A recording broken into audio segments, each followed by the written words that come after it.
예, 오늘 설교 제목은요, 사명을 감당하는 것이 고난에 동참하는 길이다 라고 하는 내용으로 함께 본문 말씀을 생각해 보겠습니다. 사명 감당, 고난에 동참하는 길이다. 사명 감당, 고난 동참, 이렇게 그냥 간략하게 사명 감당, 고난 동참. 네. 이렇게 간략하게 한번 얘기를 해보도록 하시죠. 네. 우리가, 지금, 지난주 오후 예배는 그 추석 연휴라서, 여러분들께서, 오래간만에 만나는 가족들과 더불어 시간을 보내시는 게 좋겠다 해서, 지난주 오후 예배는, 잠깐 쉬었죠. 그렇게 했고, 그 전주, 같은 경우에는 제가 주일 오후 예배에 그 다른 교회 헌신 예배 초빙을 받아서 가느라고 수요 예배와 주일 오후 예배를 본문을 바꾸어서 그렇게 예배를 함께 드렸었어요. 그렇게 해서 추석 있기 전에, 그러니까 15일 날 수요일 날 그때에 디모데후서 1장 6절에서 8절까지 있는 말씀으로 함께 하나님의 말씀을 생각을 해봤었죠. 그때에 과연 우리가 고난을 왜 부끄럽게 여기지 않을 수 있느냐, 우리가 당하는 고난을 부끄럽게 여기지 않을 수 있는 이유가 있다고 한다면 그것이 무엇이냐라고 하는 부분을 함께 생각을 해봤었어요. 사실 우리 기독교인들은요, 특히나 이 한국 기독교인들, 제가 외국의 기독교인들은 제가 잘 모르니까 한국의 기독교인들을 가지고 우리 주변에 있는 경우들을 가지고 얘기를 해보자면,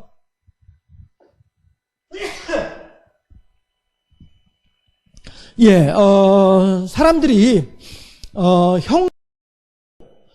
성공적이고 빛나고 휘황찬란하고 이런 부분들은 하나님의 은혜라고, 하나님의 은혜 덕분이라고, 이렇게 베풀어 주신 은혜 덕분이라고 이렇게 이야기들을 해요. 그런데 반대로 불행하고 부정적이고 어둡고 슬프고 이런 내용들에 대해서는, 거기에 대해서는 하나님의 은혜라는 생각을 하지 않아요. 그래서 밝은 부분들은 많은 사람들한테 막 이야기하고 드러내기도 하면서도 불구하고 실패하고 낙심하고 절망하고 이런 것들에 대해서는 말하지 않고 감추려고 하는 성향이 있어요. 그런데요, 우리가 살면서 항상 명이 있으면 암이 있죠. 우리들의 삶에도 밝은 부분이 있으면은 어두운 부분도 있게 마련이란 말씀이죠. 그런데 기독교인들은 이 밝은 부분에 대해서는 많이들 이야기를 하면서 하나님의 은혜다, 하나님 덕분이다 라고 하는 것을 이야기를 해요. 그렇게 하면서도 불구하고 이 암에 대해서는, 어두운 부분에 대해서는 감추어요. 감추고 마치 이 상황에 있어서는 하나님께서 계시지 않은 것처럼 이렇게 사람들은 생각하고 있더라 라고 하는 것입니다. 그래서 그런 측면에서 보았을 때에 바울 같은 경우에도 그 기독교인이라고 하는, 예수를 전한다고 하는, 사도행전에서요, 부활하신 예수님을 전한다라고 하는 이유 때문에 붙잡혔어요.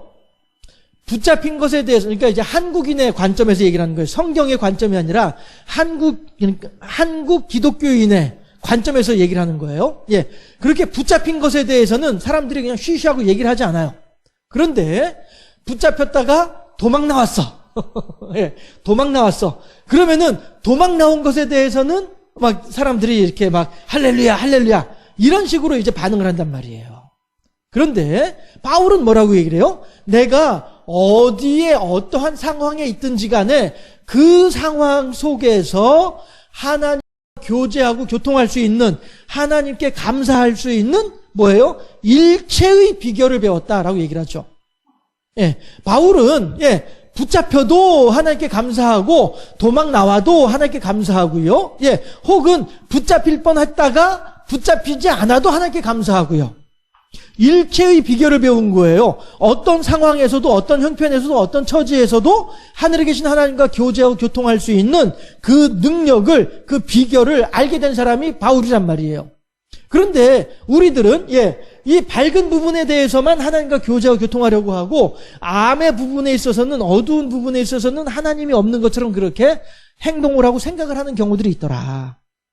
그런 측면에서 보았을 때 고난이라고 하는 것은 성공적인 기독교인으로서는 고난이 있으면 안 된다라고 사람들은 생각하기 십상이더라 라고 하는 거예요. 그러나 하나님께서는, 아침에도 제가 욥에 대해서 잠깐 생각을 해봤습니다만은, 야고보서 5장에서 11절에서 욥을 이야기했었잖아요. 욥이라고 하는 사람은 무엇이라고 얘기를 하냐면은, 주신 이도 여호와시니 취하시는 이도 여호와시로다. 사람이 적신으로 나와 싸운즉 적신으로 돌아가는 것이 마땅하다. 이렇게 얘기를 하는 사람이 욥이란 말이에요. 그게 뭐예요? 주신 이도 여호와시고, 내게 이렇게 많은 가족들을 주신 것도 하나님이시고, 또 내게 이렇게 많은 재산을 주신 이도 하나님이세요. 그러니 그 하나님께서 주신 분이 당신의 뜻에 따라서 가져가시는 거, 그것 또한 하나님 뜻이란 말이에요. 그러니까 하나님께서 주셨던 자식들도 하루아침에 다 죽어서 하나님께로 갔고, 그 다음 하나님께서 주신 재산도 하루아침에 다 사라져서 내게서 없어져 버렸으니까, 주신 이도 하나님이시고 취하신 이도 하나님이시라. 오직 여호와 이름이 찬송을 받으실지이다. 이렇게 얘기한 사람이, 고백한 사람이 욥이란 말이죠.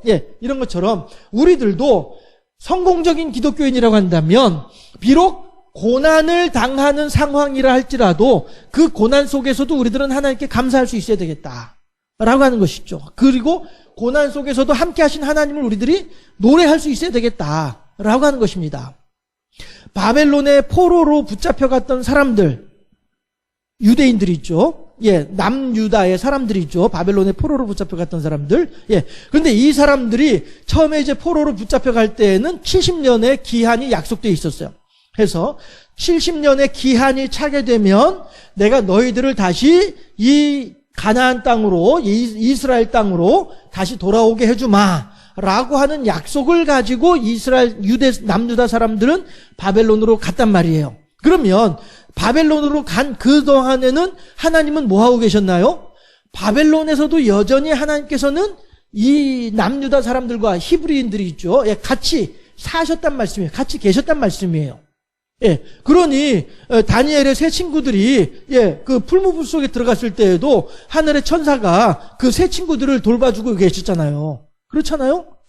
이렇게 하나님께서 어디에, 이스라엘 백성들이 어디에 있든지 간에 그들이 휘황찬란한 이러한 빛나는 곳에 있든 아니면은 어둡고 쓸쓸한 지하 감옥에 있든 하나님께서는 늘 그들과 같이 계신 분이 하나님이란 말씀이에요. 그러니 우리들 마찬가지로 성공적인 그리스도인이라고 한다면, 비록 그가 밝은 상황에 처해 있을 때에도 물론이지만 어두운 상황에 처해 있을 때에도 성공적인 그리스도인이라면 하나님과 교제하고 교통할 수 있어야 되겠다. 아니할 말로 제가 한 번씩 말씀드리잖아요. 제가 부목사로 있을 때에 그 권사님 새벽 예배 늘 제가 우리 교구는 제가 담당해서 차량 운행을 하니까 우리 교구에서 차량 운행을 이렇게 하는데, 그 권사님이 가장 마지막에 내리시는 권사님이거든요. 근데 그 권사님이 내리려고 다 내리고, 그분이 내리셔야 될 상황인데, 문득 하는 얘기가, 목사님, 저 잠깐 시간 좀 내주실 수 있어요? 이러는 거예요. 왜요? 그랬더니, 저랑 어디 좀 같이 가주시면 좋겠는데요? 그 새벽에, 어디 가시려고요? 그랬더니, 실은 우리 장로님이 병원에 입원하셨어요. 이러는 거예요. 무슨 말씀이에요? 그랬더니, 그래서 장로님 병원에 입원하셨는데, 가서 기도 좀 해달라는 거예요. 그러면서 뭐라고 하냐면은, 아무한테도 말씀하지 말아주세요. 이러는 거예요. 아니, 장로님 병원에 입원했으면은, 목사님이나, 하다못해 교구는 안 되더라도 구역 식구들한테는 얘기를 하고, 구역장도 하니까 구역 식구들한테는 얘기를 해가지고 우리 장로님이 병원에 입원하셨으니까 이런 병 때문에 입원하셨으니까 기도 좀 해주세요. 이렇게 충분히 할 수 있는 것이라고 생각이 되는데 이 권사님은 하다못해 담임 목사님에게조차도 얘기하지 말라는 거예요. 그러면서 목사님은 살짝 아시고요, 지금 가셔가지고 그냥 기도 좀 잠깐 해주고 이러는 거예요. 근데 그 권사님이 그 뒤에 그런 비슷한 일이 한 번 더 있었어. 이번에 또 뭐였냐면은 당신의 이제 그 노모, 그 당시에 이제 구순이 되신 친정 어머니셨거든요. 구순이 되신 친정 어머니셨는데 이분이 이제 정말로 의사도 그렇고 자녀들도 그렇고 마지막이다, 이런 각오를 한 거예요. 해서 의사도 이 노령에 전신 마취하면 깨어나지 못할 수도 있습니다. 그것까지 경고를 다 했어요. 그래서 이제 그 권사님도 그 얘기 하더라고요. 우리 자식들 입장에서는 그래도 마지막으로 할 수 있는 데까지 한번 해보자 싶어서 모험을 거는 겁니다. 이렇게 되든 저렇게 되든. 아무튼 이렇게 하면서 이제 저한테 그때도 새벽기도 마치고서 병원에 가 기도 좀 해주라고. 그게 또 가가지고 또 그 기도하고 말이죠. 근데 제가 그때 이제 그 어르신한테 그런 말씀을 드렸어요. 다 알고 계시더라고요. 당신이 이제 이번에 전신 마취하면 못 깨어날 수도 있다 하는 것도 다 알고 계시더라고요. 그래서 제가 가서 걱정하지 마세요. 내일 태어나셔가지고 따님 집에 가서 또 재밌게 사실 거예요. 걱정하지 마세요. 믿으시죠? 이러고서 이제 기도하고 왔는데 의사도 그렇고 가족들도 그렇고 다 포기한 상태였었는데 그래도 건강하게 이렇게 하시는 걸 보고 그렇게 하긴 했었습니다. 문제는 뭐냐 하면은 그 권사님이 그런 내용들이 있으면 알려가지고 같이 기도 좀 해주세요 이렇게 할 수도 있는 부분인데 이게 아니에요. 그때에도 마찬가지로 목사님 이거 아무도 몰라요. 아무한테도 말씀하지 마세요. 담임 목사님한테도 말씀하시면 안 돼요. 이러는 거예요. 대체 그게 뭐라고. 그랬었는데 성공적인 그리스도인이라고, 만약에 그 권사님이 귀 좀 간지러우시 않으실래나. 아무튼 성공적인 그리스도인이라고 한다면 고난에 동참하는 것에 대해서 부끄러워할 것이 없다. 다만 정말로 사람이 부끄러워할 일이 있다고 한다면 그것은 세상의 법을 어겨서 한다면 그건 이제 부끄러워할 일이겠죠. 그러나 예수 믿는 일이 부끄러울 일은 아니다. 예수 믿는 일이 어디 가서 감출 일은 아니다 라고 하는 것이죠. 해서 지난주에는 그런 측면에서 과연 성도가 만나게 되는 고난에 대해서 성도들이 부끄러워해야 될 것이냐, 이것에 대해서 함께 생각을 해봤었죠. 해서 주의 영광을 드러내기 위한 그러한 일들에 대해서는 우리가 부끄러워할 것이 아니라 도리어 당당해야만 하겠다라고 하는 것입니다. 해서 하나님께서 우리들에게 이 일을 감당할 수 있을 만큼의 믿음이 있고 능력을 갖춘 사람이라고 인정해 주신 것에 대해서 도리어 감사해야 될 일이 아니겠느냐. 베드로, 요한, 야고보가 사내들인 공의회에서 채찍을 맞고 그리고서 나오면서 하나님께 감사했던 게 그거잖아요. 우리로 하여금 이러한 일을 감당하기에 합당한 자로 여기심으로 인하여 기뻐하더라. 사도행전에서 하는 얘기가요. 우리들도 마찬가지로 우리들의 삶 가운데 어떠한 고난이 왔어? 다른 것보다도 기독교인이라서 하나님을 믿는다고 한 이름 때문에, 하나님을 믿는다라고 한 것 때문에 어떠한 고난이 왔어? 그러면 도리어 그 일에 대해서는 할렐루야 할 만한 일이다 라고 하는 사실. 이걸 우리가 먼저 좀 알아야 되겠고요. 자, 그러면 이제 오늘은 그 이어서 9절부터 12절까지 해서 과연 사명을 감당하는 것이 고난에 동참하는 길이다 라고 하는 내용으로 함께 또 본문을 살펴보면서 말씀을 보도록 하겠습니다. 9절 보면요, 자 이제 8절에서 그 내용이 나오는 거잖아요. 그러므로 너는 내가 우리 주를 증언함과 또는 주를 위하여 갇힌 자 된 나를 부끄러워하지 말고 오직 하나님의 능력을 따라 복음과 함께 고난을 받으라 라고 이제 지난주까지 지난 15일날 수요일까지 여기까지 했어요. 자, 그 다음 9절 보게 되면 하나님이 우리를 구원하사 거룩하신 소명으로 부르심은, 그렇죠? 하나님께서 우리들에게 사명을 맡기셨단 말이에요. 우리들에게 일거리를 맡기셨단 말씀이에요. 하셨는데 그것은, 부르심은 우리의 행위대로 하심이 아니요 오직 자기의 뜻과 영원전부터 그리스도 예수 안에서 우리에게 주신 은혜대로 하심이라. 우리의 행위대로 한 것이 아니라 우리가 이만한 복을 받은 것이, 우리가 이만한 고난을 당하는 것이 우리들의 행위로 말미암아 때문에 그런 일들이 생겨난 것이 결코 아니라는 거예요. 예, 베드로, 요한, 야고보가 사내들인 공의회에 붙잡혀가지고 다시는 예수의 이름으로 전하지 말아라 라고 하면서 매를 맞을 때에 그 매를 맞는 것이 베드로, 요한, 야고보가 예수의 이름을 전했기 때문에 매를 맞는 것이 아니라는 거예요. 오늘 본문에 의하면은 그 또한 그렇게 고난을 당하는 것이 하나님의 베드로, 요한, 야고보를 통한 하나님의 역사하심이다 라고 하는 거예요. 베드로, 요한, 야고보가 예수의 이름을 전했기 때문에 고난을 당한 것이 아니라 하나님의 예정에 의해서 고난을 당한 것이다. 이렇게 생각을 해야 된다라고 하는 것이죠. 예, 우리의 행위대로 하심이 아니요 오직 자기의 뜻과 영원 전부터 그리스도 예수 안에서 우리에게 주신 은혜대로 하심이라. 그 고난을 당하는 것이 베드로, 요한, 야고보에게는 도리어 은혜가 된다는 거예요. 왜냐하면 그러한 과정을 통해서 그들은 무엇을 배웠어요? 우리가 이 일을 감당하기에 합당한 믿음의 사람이라고 하나님으로부터 인정을 받았구나 라고 하는 것을 스스로 알게 되잖아요. 그리고 하나님께 감사하며 영광 돌려드리며 사내들인 공의회를 나왔잖아요. 예, 내가 40에 하나 감한 매를 맞던 그 자리에서 도리어 기뻐하면서 그 자리를 나올 수 있단 말이에요. 그만큼 그들의 신앙이 성장한 것이죠. 그러니까 하나님의 은혜가 되는 거예요. 그쵸? 아이고, 내가 재수공부터 가지 말이야. 그때 내가 조금만 더 빨리 도망갔으면은 안 붙잡혔을 텐데, 이런 생각을 하는 것이 아니고, 야, 하나님, 저로 하여금 이 40에 하나 감한 매를 맞을 수 있을 만큼 하나님의 영광을 위해서 쓰임받을 수 있게 해주신 것에 대해서 너무너무 감사합니다. 나에게 이만한 믿음이 있다라고 인정해 주시니 너무나도 감사합니다. 도리어 신앙이 성장해서 나오더라 하는 거예요. 사내들인 공의회에서. 이것이 하나님께서 그들에게 주신 은혜란 말씀이죠. 또한 우리도 이제 사도행전 말씀을 읽으면서 그 베드로, 요한, 야고보가 그렇게 행동하는 걸 보면서 야, 그렇구나. 우리도 은혜를 받잖아요. 우리도 거기에 대해서 감동을 받잖아요. 그러면서 또 도전을 받잖아요. 비록 우리들이 그들만큼은 할 수 없는 수준이라 할지라도 그럼에도 불구하고 우리들은 도전을 받잖아요. 그리고 그래, 나도 그러면 내가 할 수 있는 만큼 무엇인가 하나님께서 주시는 어떤 그런 고난에 대해서 내가 동참할 수 있어야 되지 않을까라고 하는 그런 은혜를 받고 도전을 받잖아요. 이 또한 이것이 우리들에게는 신앙의 성장의 순간이란 말씀이 있죠. 이런 것들이 만세전부터 택정하신 하나님의 은혜로 말미암아 이루어지는 일들이다 라고 하는 사실을 베드로는 지금 바울은 디모데에게 이야기하고 있는 거예요. 10절 보시면요, 이제는 우리 구주 그리스도 예수의 나타나심으로 말미암아 나타났으니 그는 사망을 패하시고 복음으로서 생명과 썩지 아니할 것을 드러내신지라. 무슨 얘기예요? 만세전부터 여러 선지자를 통해서 여러 시대에 여러 선지자를 통해서 말씀하시는 하나님께서 이제는 어떻게 해요? 한 분 예수 그리스도를 통해서 말씀하시잖아요. 히브리서에서. 그렇죠?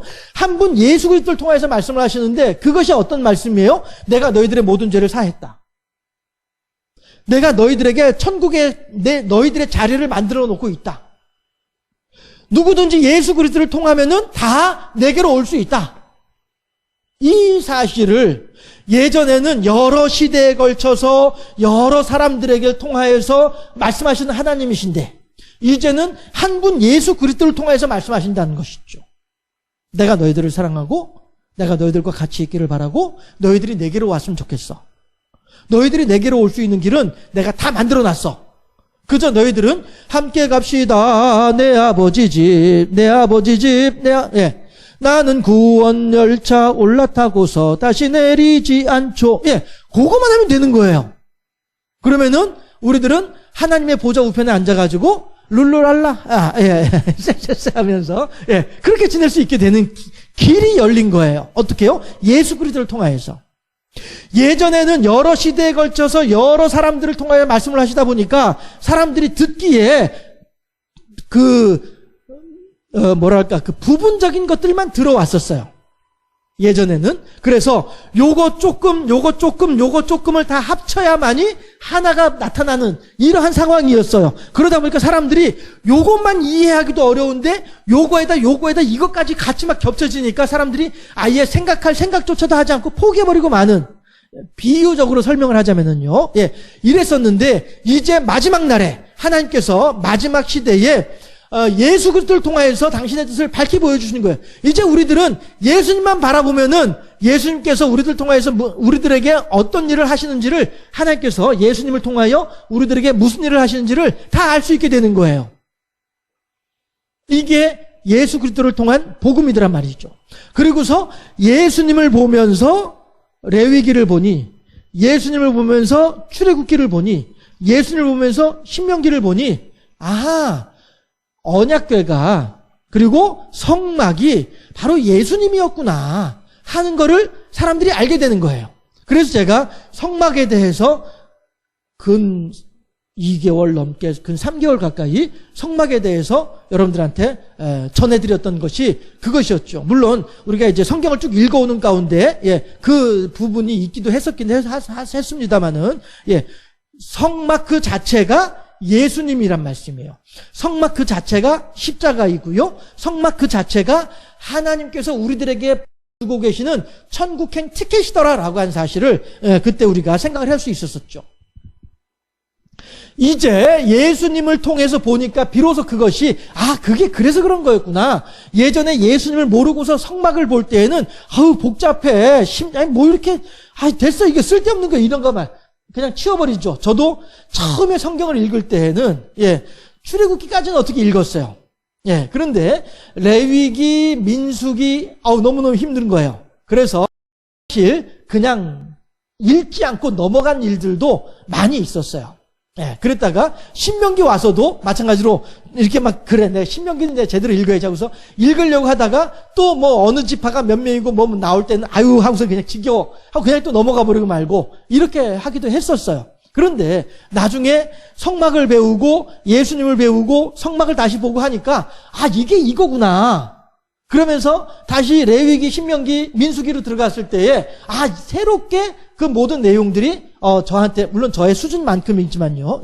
그 보이더라라고 하는 거예요. 자, 어쨌든지 간에 좀 얘기가 길어졌습니다만은 10절에서 이제는 우리 구주 구주 그리스도 예수의 하나 나타나심으로 말미암아 나타났으니 예수님께서 우리들에게 현현하셨단 말씀이에요. 우리들에게 하나님께서 당신의 모습을 보여주셨다는 거예요.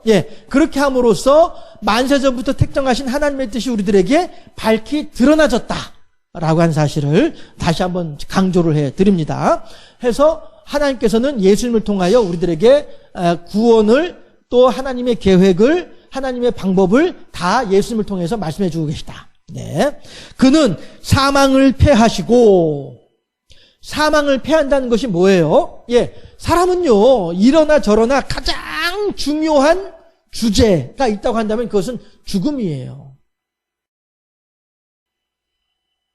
우리들은 누구나 죽음을 경험해 본 적은 없어요.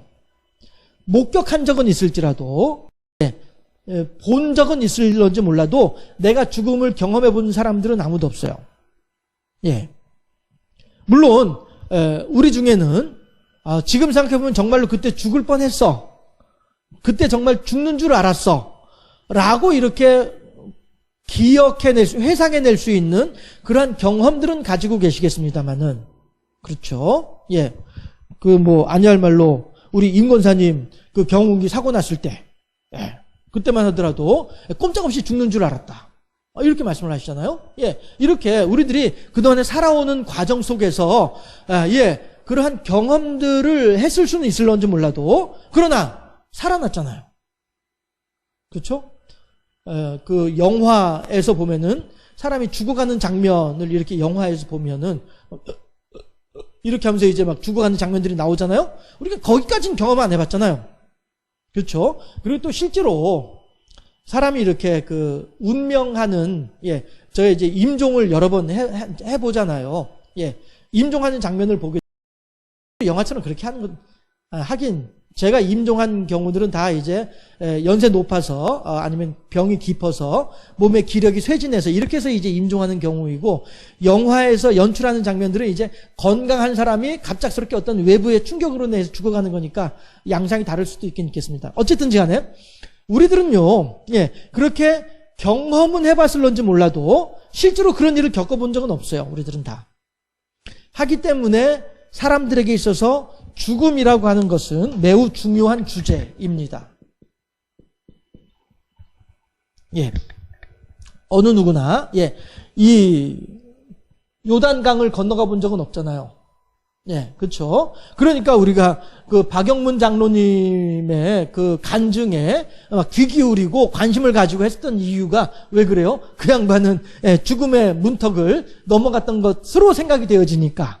예, 그러나 그 양반도 실제로 죽은 것은 아니었죠. 다만 이제 그의 영이 다녀온 것일 뿐이지 그 스스로가 죽음의 현장에 들어간 것은 아니었었죠. 예, 도리어 그 시간에 모친이 그 시간을 이제 지키고 있었거든요. 이 박영문 장로님이 입신에 들어가 있는 상황, 그 시간 동안에 이 육적인 측면에서는, 세상적인 측면에서는 모친이 이제 그 몸을 돌보고 있었거든요.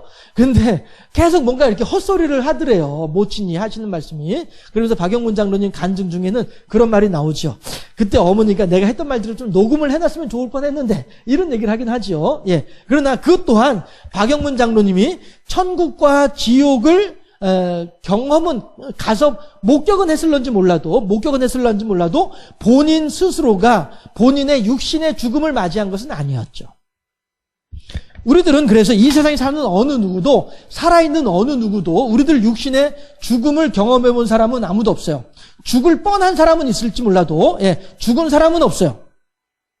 그렇죠? 그러다 보니 경험이 없다 보니 경험이 없다 보니 무지한 거예요. 알지 못하는 거예요. 알지 못하다 보니 두려운 거죠. 왜 사람이 우리 어렸을 때, 저도 이제 어렸을 때 이제 저희 아버지 그 막걸리 심부름 하러 여러 번 이제 다니고 이렇게 했었거든요. 한밤중에, 그러면은 지금이야 뭐 여기저기 뭐 가로등도 많고 막 이렇게 하지만은 그때만 하더라도 시골에 그 해 떨어지면 캄캄하잖아요. 달빛 별빛 아니면은 길이 불빛이 없고 이런 거 이제 경험들 하셨잖아요. 그러니 그런 이제 길을 이제 가려고 하면은 무서운 거예요. 뭐가 무서워요? 앞에 캄캄해서 아무것도 안 보이니까 무서운 거죠.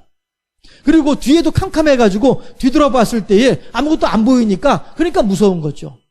보이면 덜 무섭죠. 안 보이니까 무서운 거예요. 그렇죠? 그런 것처럼 우리들이 모른다고 하는 것은, 모름에도 불구하고 거기를 가야 된다고 하는 것은 그만큼 사람들에게는 두려움의 대상이 되는 거예요. 그런데 죽음이라고 하는 것은 더욱더 우리들이 경험해 본 적이 없고 알지 못하다 보니까 더욱더 우리들에게 두려움의 대상이 되는 거예요. 사람들이 열심히 밥을 먹는 이유가 왜 그렇습니까? 굶어 죽지 않으려고 밥을 먹는 거죠.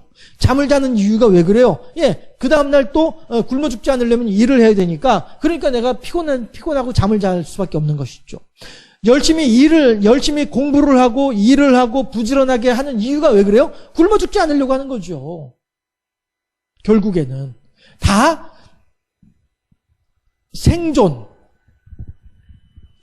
생존과 연관돼서 인간 행동들은 다 나타나는 거예요.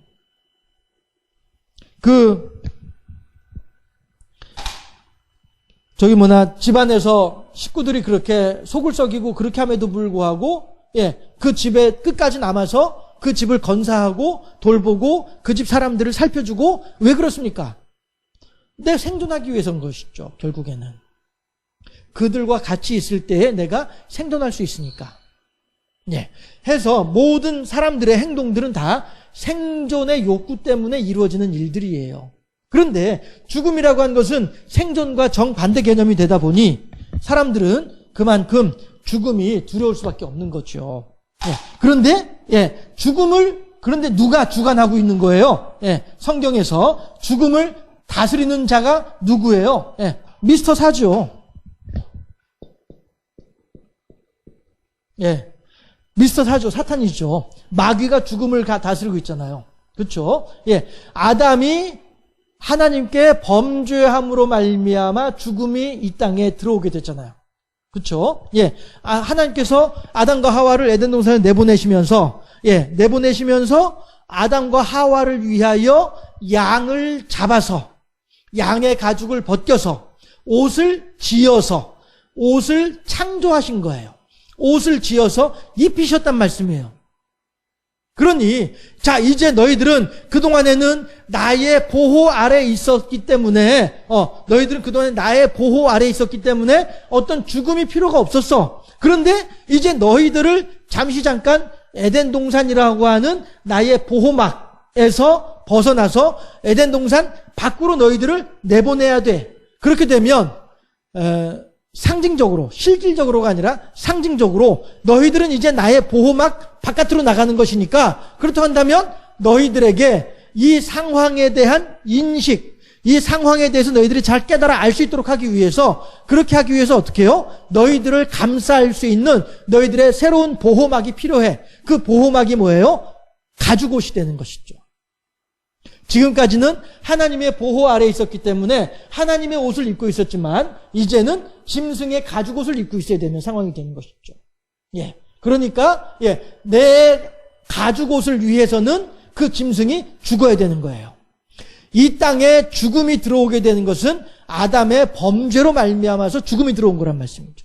그리고 그 아담의 범죄는 누가 주관한 거예요? 미스터 사가 주관한 거잖아요. 마귀가 와가지고 아담을 살살살살 꼬드겨가지고 옆구리 쿡쿡 찌르면서 말이죠. 예, 그렇게 꼬드겨가지고 하나님의 뜻을 거스르게 하고 자기의 말에 순종하게 함으로써 아담은 죽음의 권세의 메인 존재가 된 거예요. 그래서 아담의 허리 아래에서 태어나는 모든 사람들은 다 죽음에 매이게 되는 것이죠. 그리고 마귀의 종이 될 수밖에 없는 거예요. 죽음이라고 하는 권세를 가지고 사람들의 멱살을 쥐고 흔드는 것이 마귀란 말이에요. 너 내 말 안 들어? 죽어! 이런단 말이에요. 그러니까 죽지 않으려고 알았어요 하고서 마귀님 사탄님 이러면서 그의 말을 따를 수밖에 없는 것이, 이것이 인간의 현실이란 말이에요. 그런데 이 현실에 대해서 뭐라고 말씀하세요? 하나님께서 그는 사망을 패하시고 마귀의 권세를 없애버렸다는 말씀이에요. 예, 예수님께서 부활하신 내용에 대해서는 더 이상 얘기하지 않아도 되죠. 예, 해마다 부활절마다 하는 이야기이기도 하고요. 예, 예수님께서 부활하심으로써 죽음의 권세를 패하셨다는 말씀이에요. 더 이상 마귀가 사람에게 어떠한 영향력을 행사할 수 있는 능력은 없는 거예요. 그런데 그러면 이제 이렇게 생각해 볼 수 있겠죠. 그러면은 우리가 왜 이렇게 고난을 당해야 되고 우리가 왜 이렇게 마귀의 권세 아래서 이렇게 신음을 해야 되는 겁니까? 이렇게 질문을 할 수가 있겠죠. 빗대어서 표현을 하자면은요. 예.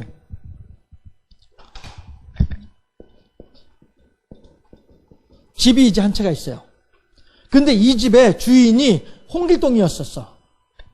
예. 그런데 이 홍길동이가 갑돌이한테 집을 팔았어요.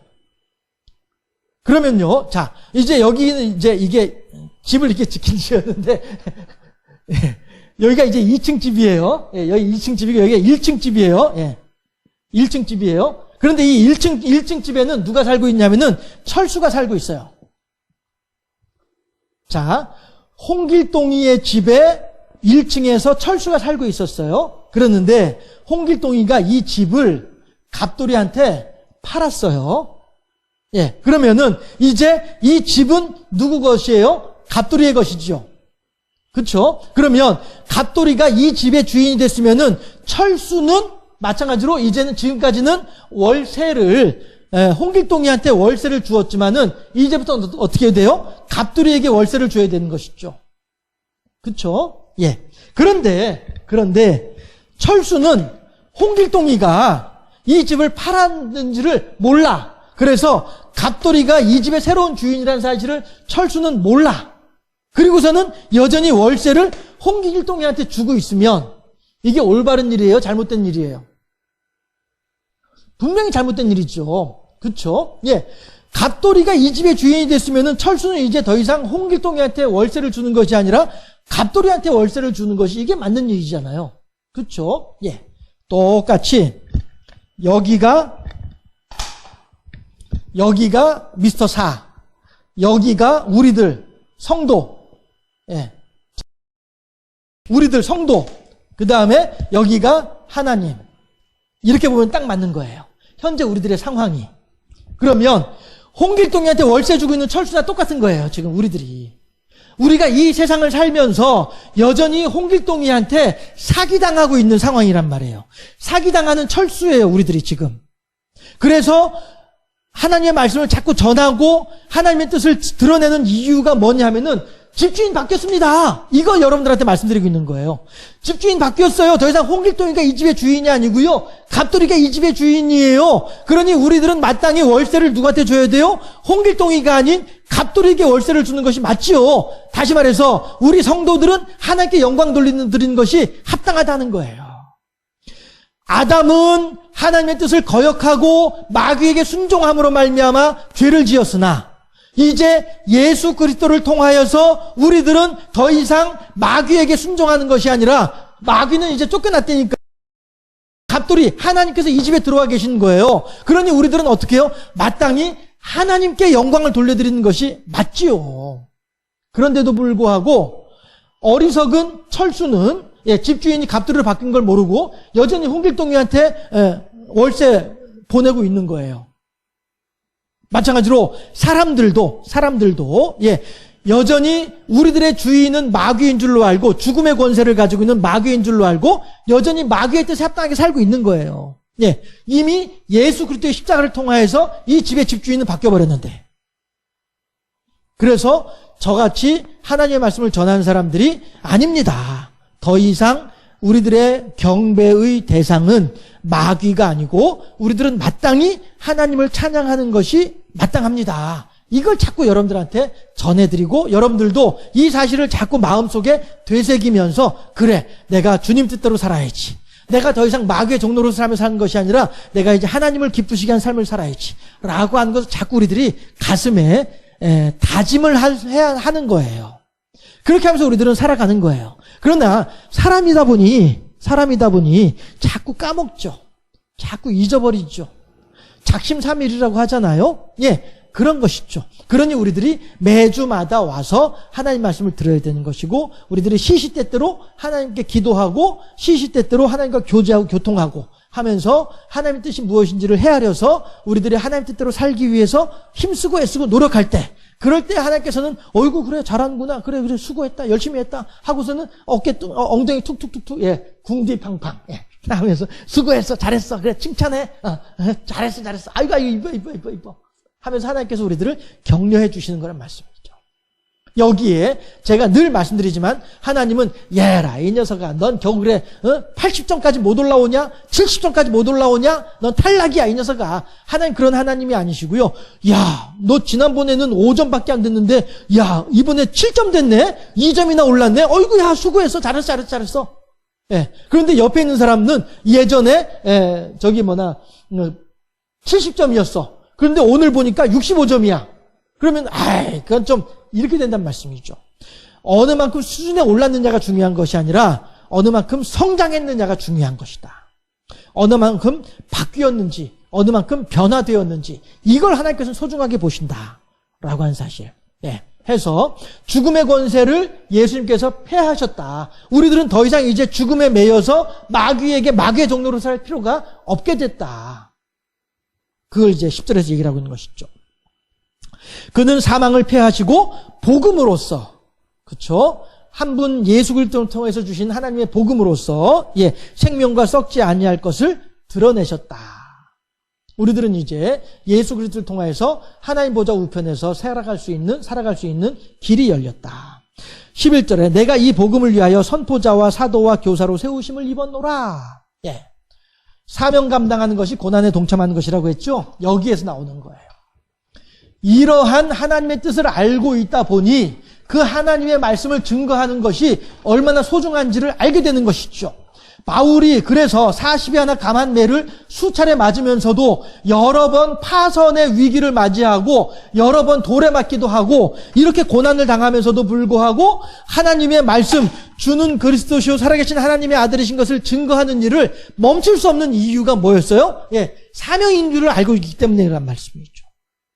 이 사실을 나만 알 것이 아니라 너도 같이 알았으면 좋겠다라고 하는 이 애끓는 심정, 이 들끓는 감정, 이것이 고난을 당하면서도 불구하고 그 속에서도 그 고난 중에도 하나님을 경배하고 할 수 있는 40하나 감한 매를 맺고 빌라델비아 교회 그 감옥에 갇혀 있을 때에 그 한밤중에 다들 그냥 끙끙 앓고 40에 하나 감한 매 39대의 채찍을 맞는 것은 죽을 수도 있는 상황인 거예요. 실제로 죽는 사람도 있다라고 하니까.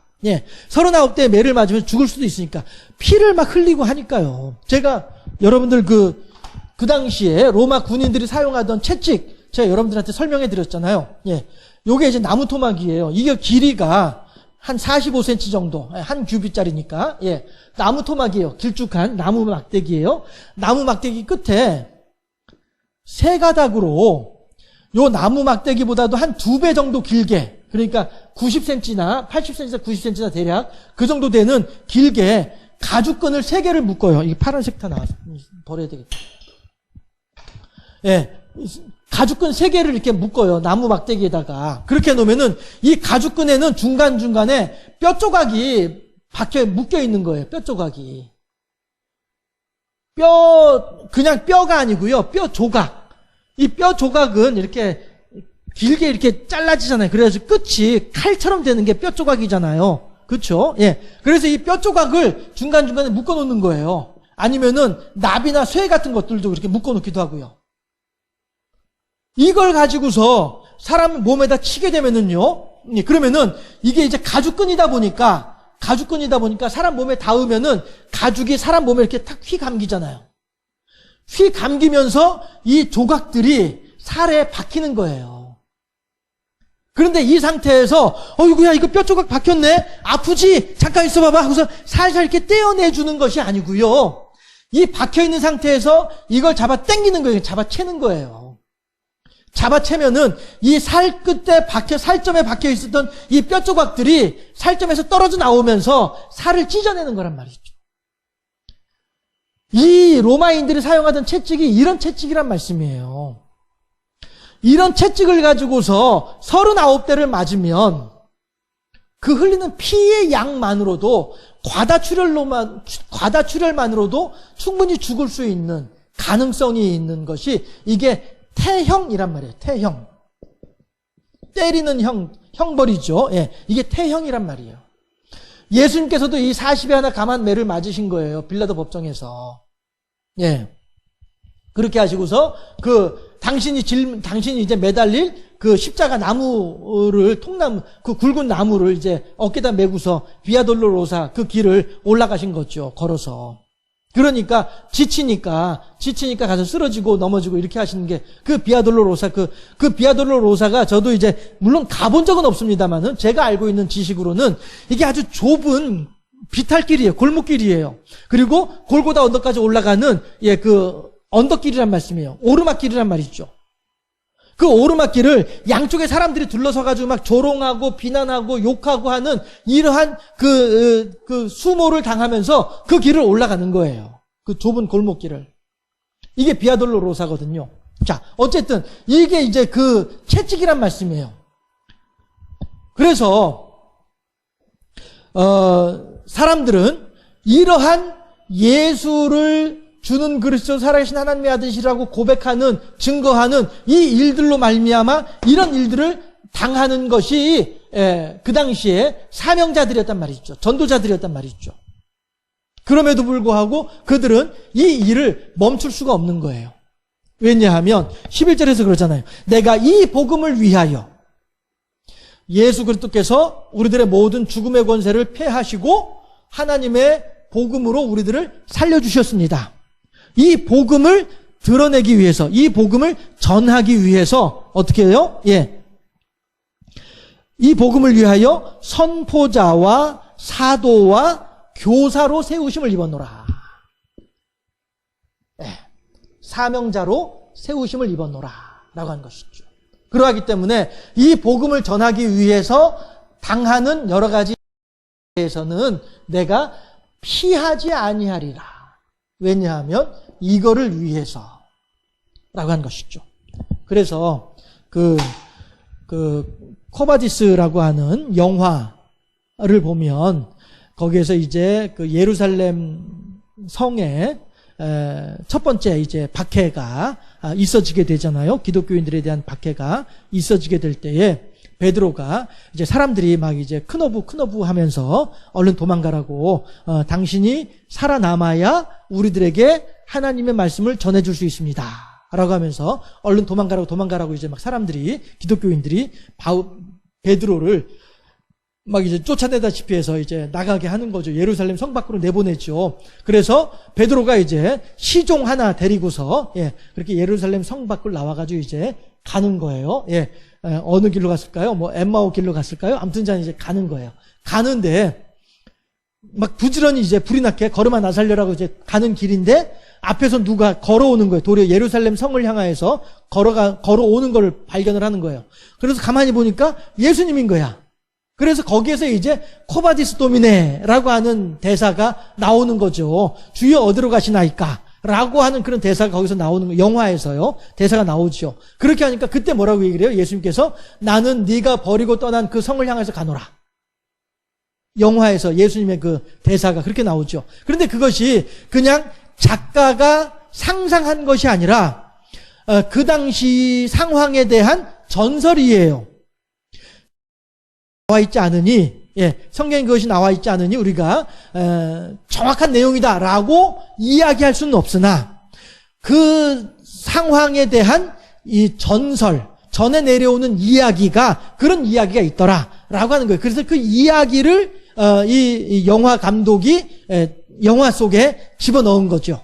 인용을 한 것이죠.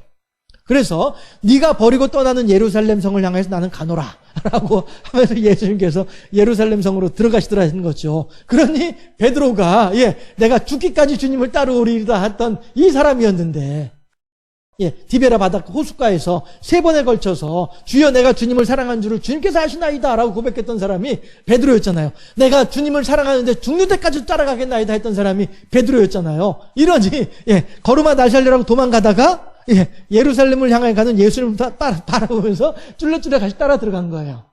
그래가지고 베드로가 예루살렘에서 붙잡혀서 죽임을 당하게 되는 거죠. 순교를 당하잖아요. 그럴 때에 베드로가 뭐라고 얘기를 합니까? 내가 어찌 감히 주님과 같은 십자가에 달릴 수 있겠느냐. 나는 십자가에 거꾸로 매달아다오. 이렇게 얘기를 했다는 거예요. 그래서 베드로는 십자가에 거꾸로 매달려서 순교를 당했다라고 하는 내용이 있죠. 이건 이제 제 얘기예요. 이건 시간 다 됐다. 이건 제 이야기인데